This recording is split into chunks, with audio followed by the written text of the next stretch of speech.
Pessoal, voltamos para o nosso segundo bloco e agora começando, propriamente dito, a parte especial, os crimes em espécie, quando nos referimos ao direito penal eleitoral, às disposições penais, eleitorais. Nós vamos começar conversando aqui, né, com o artigo 289 do Código Eleitoral. Vocês vão perceber, tá, que a ideia aqui da conversa, como já dito no começo, é que a gente faça uma leitura, uma avaliação do tipo e já acompanhe imediatamente no material de vocês pontos que são importantes, pontos que vão diferenciar aqui a nossa atuação funcional, tá? Do promotor eleitoral, do juiz eleitoral, no dia a dia, avaliando as situações concretas que cheguem para nós. Tá? Então, o crime do artigo 289 do Código Eleitoral, ele se refere à conduta de inscrever-se fraudulentamente eleitor. Então, o tipo descreve essa conduta, o preceito primário descreve esta conduta. Inscrever-se fraudulentamente eleitor. A pena, reclusão até 5 anos e pagamento de 5 a 15 dias multa. Olha aqui a importância da gente ter estudado lá no nosso primeiro bloco os dispositivos da parte geral, tá? Em que a gente identifica com base no 284 do Código Eleitoral que se a pena é de detenção e não tem uma pena mínima prevista, vai ser de 15 dias, e que se for de reclusão e não tem uma pena mínima prevista, vai ser de 1 ano, tá? Então aqui nossa pena reclusão até 5 anos, temos que ler pena reclusão de 1 a 5 anos e pagamento de 5 a 15 dias multa. Tá? Conduta, pessoal. Conduta. Tá? Aqui, o que ocorre para fins de conduta é a utilização de fraude para obter a inscrição eleitoral. Utilização de fraude para obter a inscrição eleitoral. Essa inscrição eleitoral, ela pode ser uma inscrição originária, ou seja, o primeiro ato de alistamento, ou uma inscrição derivada, tá? Uma inscrição derivada, uma mudança para local diverso. Tá? Então, essa utilização de fraude, ela pode ter uma dupla finalidade, seja tá, numa inscrição eleitoral originária, tá, que é o primeiro alistamento que se faz, seja na derivada, que é uma mudança para local diverso. Tá? Nessa oportunidade, pessoal, o eleitor apresenta, tá, nessa oportunidade de inscrição eleitoral, seja originária, seja derivada, a gente tem que deixar isso aqui bem consignado, bem claro, tá? Que o eleitor apresenta diversas informações, apresenta diversos documentos para que ele demonstre, tá, a satisfação, para que ele venha a demonstrar, então, que estão satisfeitos os requisitos legais, tá?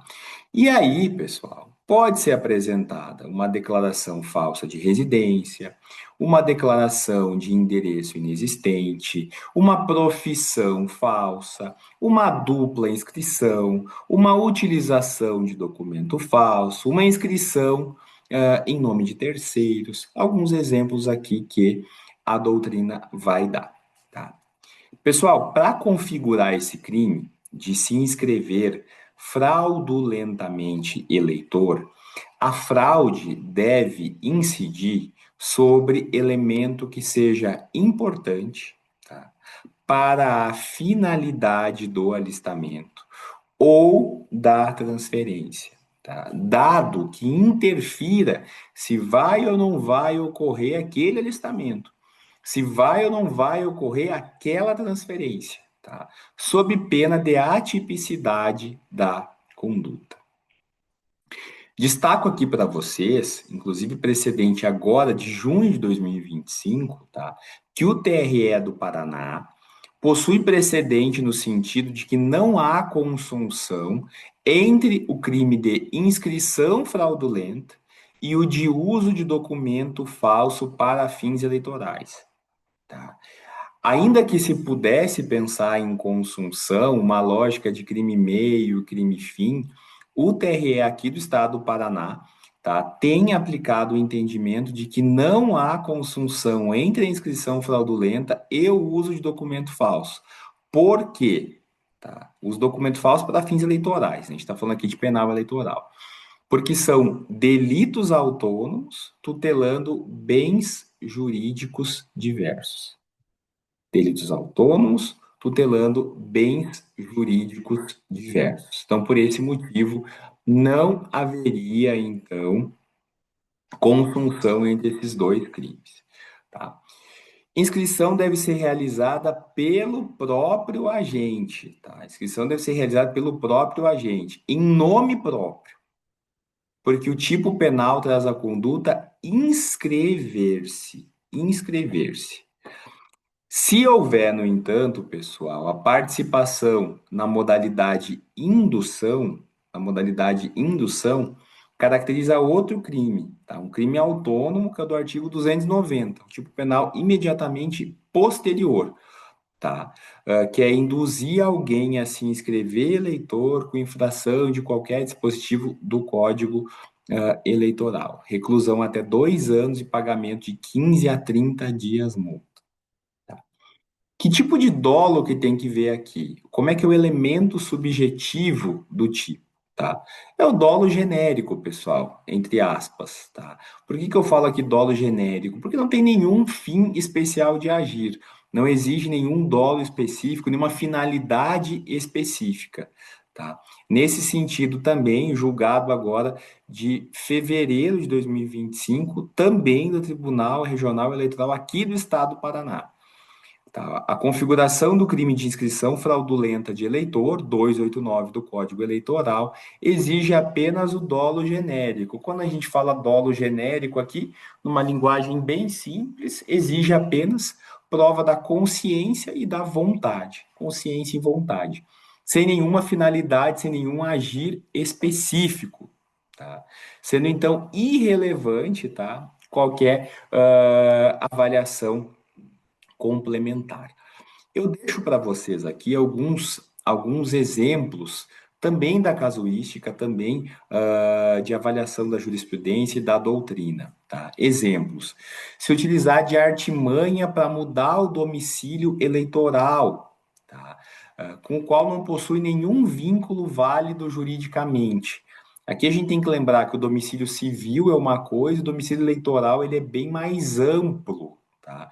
Então, se utilizar de uma artimanha para mudar de domicílio eleitoral, não possuindo nenhum vínculo que seja válido juridicamente, para votar em certo candidato, tá? Por exemplo. Então, por meio de uso de documento falso, promessa de vantagem. Tá? Casuística aqui do TSE. A denúncia descreve aqui que o réu, tá, evidenciando que o réu se inscreveu fraudulentamente como eleitor em nome de terceiros, tá, em 4 ocasiões distintas. Tá, se inscrever fraudulentamente em nome de terceiro, em 4 ocasiões distintas. Isso aqui, casuística agora de agosto de 2025 do TSE também, configura esse crime. As provas dos autos demonstram que o recorrente, né, caso que chegou ao TRE do Paraná, em dezembro de 24, que ele voluntariamente compareceu ao fórum para realizar a inscrição eleitoral com nome falso de fulano, fato que foi confessado pelo próprio acusado. Então, utilizou aqui de nome falso, caracteriza a inscrição fraudulenta de eleitor. Tá? Pessoal, o 295, vocês vão ver que tem alguns aqui que nós vamos pular, porque são tipos penais que ocorrem menos ou tipos penais com menor complexidade e que não exigem aqui que a gente vá se debruçar com uma maior intensidade.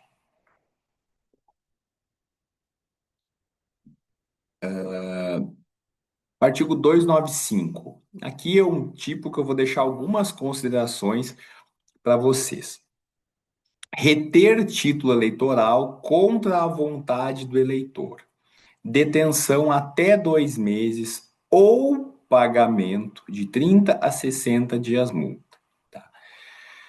Pessoal, na gênese, na criação do tipo, tá? Ele visava resguardar o direito de exercício do voto, tá? Porque se exercia o voto por meio da apresentação do título eleitoral, do título de eleitor. Tá? Uma retenção realizada, obviamente, contra a vontade do eleitor. A doutrina até fala aqui que é uma espécie de apropriação indébita do título eleitoral de outra pessoa, tá? Punido a título de dolo genérico, não exigindo nenhum fim especial de agir. Vocês vão ver que é meio que uma regra no penal eleitoral o dolo genérico, não exigindo nenhum fim especial de agir, tá? Atualmente, por que eu deixo esse tipo penal aqui para vocês? O porquê dele? Porque atualmente, tá, se questiona, inclusive, a necessidade de tutela penal desse caso aqui. Porque se o que se busca pelo tipo, tá, é resguardar o direito de exercício ao voto, Uh, hoje em dia, tá, a apresentação do título não é mais indispensável para o voto, bastando, como a gente sabe, um documento de identidade com fotografia. Tá? Então, é um tipo penal cuja necessidade dele se discute bastante hoje em dia. Então, por isso que eu deixei ele aqui para nós até mesmo como somos operadores do direito, como somos operadores do direito eleitoral nas eleições, atuando em casos concretos, é importante que a gente tenha conhecimento dessas discussões, porque a depender aqui de alguma situação que chegue ao nosso conhecimento, nós mesmos, claro que concordando com essa tese, podemos então ser fomentadores, inclusive, da sua avaliação do ponto de vista concreto, do ponto de vista jurídico, certo? 297. Impedir ou embaraçar o exercício do sufrágio. Impedir ou embaraçar o exercício do sufrágio. Detenção até 6 meses e pagamento de 60 a 100 dias multa. Quais são as condutas que nós temos aqui? As condutas que nós temos são as de impedir, ou seja, de não deixar ocorrer, ou embaraçar o exercício do sufrágio, o exercício do voto. Tá? Embaraçar significa atrapalhar, significa dificultar. Tá? A punição aqui é a título, mais uma vez, de dolo genérico, não se exige nenhum fim especial de agir. Tá? Ou seja, não vai se perquirir aqui se a conduta tinha ou não tinha finalidade de prejudicar, de ajudar, de atrapalhar determinado partido, determinado candidato, determinada coligação. Tá? Se houver, pessoal, se houver emprego de violência, se houver emprego de grave ameaça, com a finalidade de coagir o eleitor, tá, a votar ou a não votar em determinado partido ou em determinado candidato, tá, ainda que essa finalidade não seja alcançada, ainda que essa finalidade não seja conseguida, pode eventualmente configurar o crime do artigo 301 do Código Eleitoral. E não mais aqui a conduta do 297. O 301 vai constar aqui também no material de vocês, inclusive com análise de julgados e da conduta típica. Tá? O próximo crime, tá? O próximo crime, 299 do Código Eleitoral, tá? O 299 do Código Eleitoral, que é também conhecido como o crime de corrupção eleitoral. Eu faço duas considerações aqui para vocês que eu acho que é importantes a gente ter antes até de avaliar o tipo penal. Primeiro, tá? Primeira coisa, a corrupção eleitoral, ela funde, ela junta, ela aglutina em um só tipo penal, tá? As condutas de corrupção ativa, tá? Que seria o dar, o oferecer e o prometer dos verbos nucleares, e a corrupção passiva, que seria o solicitar ou o receber. Tá? Então, diferentemente do Código Penal, tá, em que nós temos um crime de corrupção ativa, um crime de corrupção passiva, aqui no Código Eleitoral nós temos uma única conduta de corrupção eleitoral, tá, que é o 299, que aglutina em um só tipo as condutas de dar, oferecer ou prometer, que é a corrupção ativa, e as condutas de solicitar ou receber, que é a corrupção passiva. Então, aqui, dado importante, tá? Dado importante. Segundo ponto. Na esfera civil eleitoral, essa mesma conduta também é punida no artigo 41A da Lei das Eleições. Não há bis in idem, não há bis in idem aqui, tá? Bem como se reconhece a independência entre as esferas civil e criminal. E aí, meus queridos, e aí, minhas queridas, a gente tem que lembrar do que consiste a independência entre as esferas cíveis e criminais. Tá? Quando que vai ter algum efeito, quando que não vai ter algum efeito. A regra é a independência entre o cível e o criminal. Tá?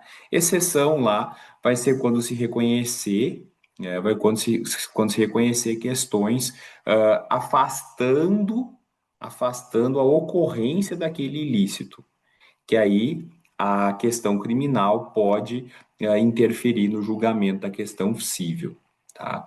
Mas isso aqui transborda a ideia da nossa abordagem, mas todos nós temos conhecimento do dia a dia, dos estudos para o concurso, do que consiste exatamente aqui a independência entre o criminal e o civil, tá? Entre o criminal e o civil.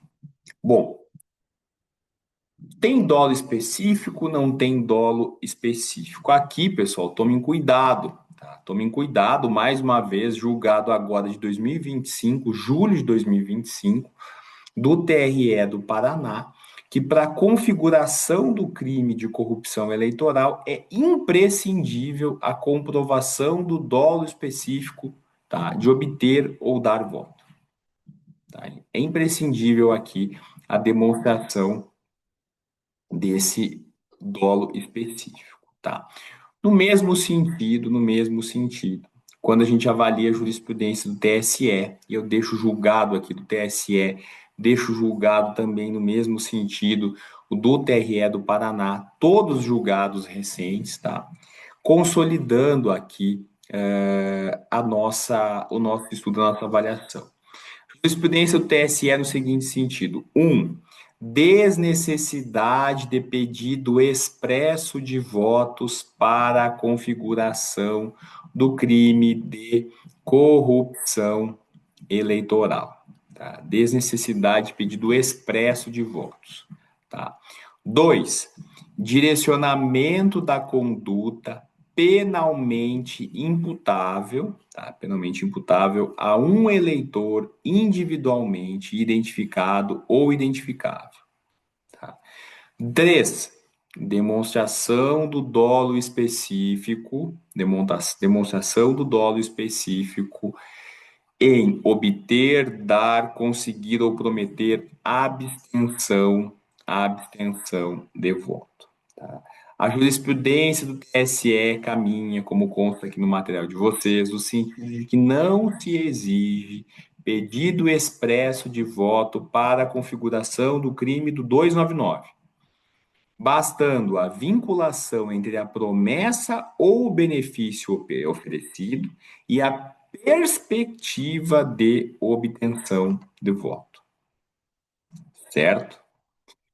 Mais um julgado aqui, vocês vão ver que o 299 eu deixo vários julgados para vocês, vários pontos para vocês, porque é um crime que, infelizmente, nós avaliamos, nós analisamos e muito no dia a dia, tá? É um crime formal, mais uma vez, a consumação prescinde da ocorrência do resultado naturalístico previsto no tipo, tá? Comprovado o oferecimento ou a promessa, a entrega de eventual benesse constitui mero exaurimento, tá? Discussão de entrega de valores, promessa de pagamento em caso de vitória, tá? Casos muito comuns no dia a dia, entregar valor, prometer pagamento em dinheiro em caso de vitória, para a pessoa que não integra a campanha eleitoral, tá? Poucos dias antes do pleito, configura, configura o crime do artigo 299 do Código Eleitoral, ainda que aquela pessoa não tenha a intenção de cumpri-la, tá? Julgado agora também de 2025 aqui do TRE do Paraná. Corrupção ativa não exige que o agente da conduta tenha filiação partidária ou vínculo político com o agente que é beneficiado com ilícito, tá? Precedentes do TSE. A vantagem pode ser desejada, buscada para si ou para outrem, tá? De modo, então, pessoal, que pode ser praticada em tese pelo eleitor e pelo não eleitor, tá? Digamos alguém que seja com os direitos políticos suspensos, tá? A conduta deve ser direcionada a um eleitor determinado ou determinável, tá? Por isso, não se configura o crime em caso de beneficiário indeterminado. Nesse sentido, o TSE já julgou, já reconheceu não haver crime de corrupção eleitoral com o oferecimento de serviços odontológicos à população em geral, tá? Sem que se pudesse identificar os eleitores supostamente aliciados. Cuidado com esse ponto aqui.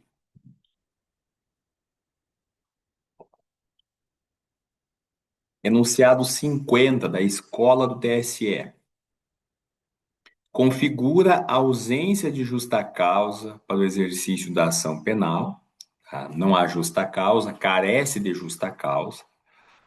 Nos processos em que se apura a prática do crime do 299, a falta de indicação na denúncia do eleitor supostamente corrompido, quando for possível identificá-lo.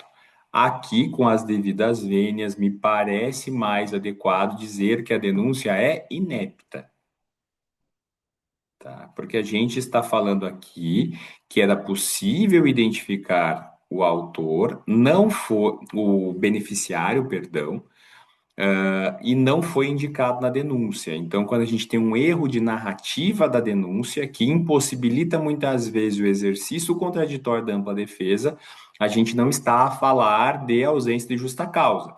A ausência de justa causa, a gente fala do quê? A ausência de lastro probatório de autoria e materialidade.